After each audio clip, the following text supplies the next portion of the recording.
We're just going to try the frozen saucer test to see whether we can find out if it has set or not, the jam. And that sauce has just come out of the freezer, so we can quite quickly tell if we run our finger across the surface of the jam.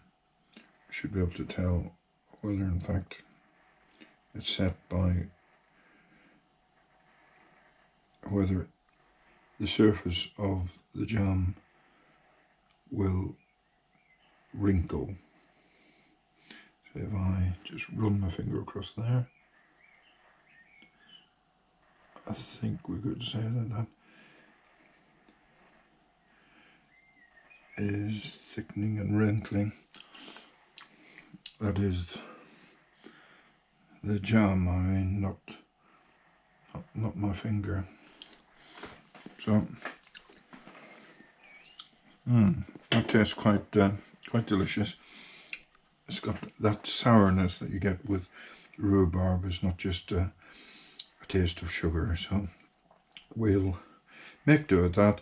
And the next thing we do is we get a jam jar, and the jam jar should be already. It should be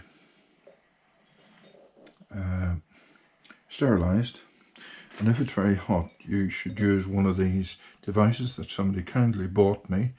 They knew me very well that I do like my jam, and that means you can lift it like that when it's full of jam, which is roast ready, boiling hot, or when it's come out of the, in my case it's a microwave that I would use with some water in the jar in order to sterilize it.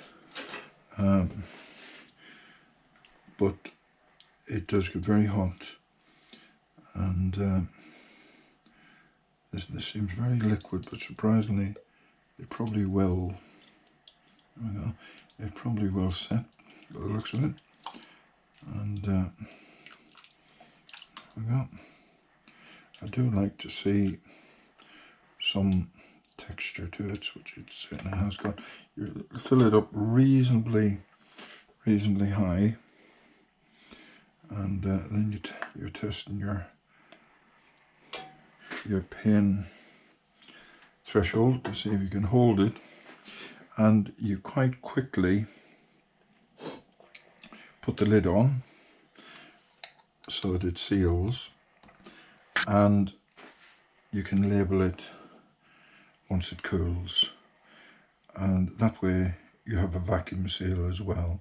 So that is how we make rhubarb and ginger jam with all the natural ingredients and entirely homemade. This should last us, well, till we can pull some more from the garden.